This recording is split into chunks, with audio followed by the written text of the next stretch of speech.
Hi friends, welcome to రేమచ్చ YouTube channel. Team India Rohit Sharma తర్వాత captains ఎవరు చేయబోతున్నారు అనే విషయం పైన భారత్ మాజీ ఫీల్డర్ కోచ్ శ్రీధర్ గారు అయితే సంచలన స్టేట్మెంట్ అయితే పాస్ చేయడం జరిగింది. ఏమైనా క్రికెటర్లకు అయితే ఛాయిస్ ఇవ్వలేదు. ఒక యంగ్ క్రికెటర్కి అయితే శ్రీధర్ గారు అయితే ఛాయిస్ ఇవ్వడం జరిగింది. ఆ క్రికెటర్ ఎవరు అనే విషయాల గురించి పూర్తి డీటెయిల్ తెలుసుకునే ముందు మా ఛానల్ సబ్స్క్రైబ్ చేసుకోండి.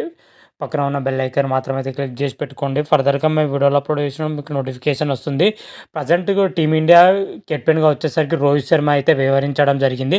రీసెంట్గానే రోహిత్ శర్మ వచ్చేసరికి T20 ఫార్మాట్కి అయితే గుడ్ బై చెప్పడం జరిగింది. కెప్టెన్తో పాటు ఆటకు కూడా గుడ్ బై చెప్పడం జరిగింది.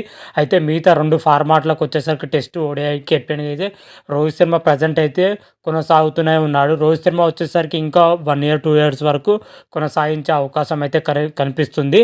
అయితే రోహిత్ శర్మ తర్వాత టీమిండియా కెప్టెన్ ఎవరు అనేది అయితే ఇప్పుడు చాలామంది ఇష్టం ఉందని కూడా చెప్పుకోవచ్చు. దీనిపైన టీమిండియా మాజీ ఫీల్డర్ కోచ్ శ్రీధర్ గారు అయితే ఒక స్టేట్మెంట్ అయితే పాస్ చేయడం జరిగింది. రోహిత్ శర్మ తర్వాత టీమిండియా కెప్టెన్గా వచ్చేసరికి శుభ్మన్ గిల్ చేస్తాడని అయితే శ్రీధర్ గారు అయితే చెప్పడం జరిగింది. శుభ్మన్ గిల్ వచ్చేసరికి రోహిత్ శర్మ ఏ విధంగా కెప్టెన్ స్కిల్స్ ఉన్నాయో అదే సేమ్ స్కిల్స్ వచ్చేసరికి శుభ్మన్ గిల్లో ఉన్నాయని అయితే శ్రీధర్ గారు అయితే చెప్పడం జరిగింది. అందుకనే రోహిత్ శర్మ తర్వాత శుభ్మన్ గిల్ టీమిండియా కెప్టెన్ అయితే బాగుంటుందని అయితే చెప్పడం జరిగింది.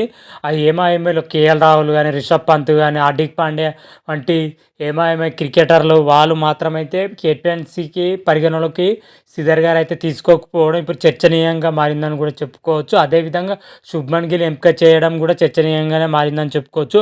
ప్రజెంట్ శుభ్మన్ గిల్ వచ్చేసరికి 3 ఫార్మాట్లో ఆడుతున్నాడు అని చెప్పుకోవచ్చు. T20లో, వన్డేలో, టెస్ట్లో 3 ఫార్మాట్లో శుభ్మన్ గిల్ అద్భుతంగా రాణిస్తారని కూడా చెప్పుకోవచ్చు. అందుకనే శుభ్మన్ గిల్ తర్వాత 3 ఫార్మాట్లో కెప్టెన్సీ అవుతాడని అయితే టీమిండియా మాజీ ఫీల్డర్ కోచ్ శ్రీధర్ గారు అయితే చెప్పడం జరిగింది. శర్మ తర్వాత టీమిండియా కెప్టెన్స్ ఎవరైతే బాగుంటుందని అయితే కామెంట్ రూపంలో తెలపండి. అంతవరకు మీకు ఈ వీడియోగా నచ్చినట్టయితే లైక్ చేయండి, షేర్ చేయండి. మరిన్ని వీడియోల కోసం మా ఛానల్ సబ్స్క్రైబ్ చేసుకోండి. పక్కన ఉన్న బెల్ ఐకాన్ మాత్రం అయితే క్లిక్ చేసి పెట్టుకోండి. ఫర్దర్గా మేము వీడియోలు అప్లోడ్ చేసినాం మీకు నోటిఫికేషన్ వస్తుంది. రారా మహాదేవ్ శంభో శంకర. Thank you.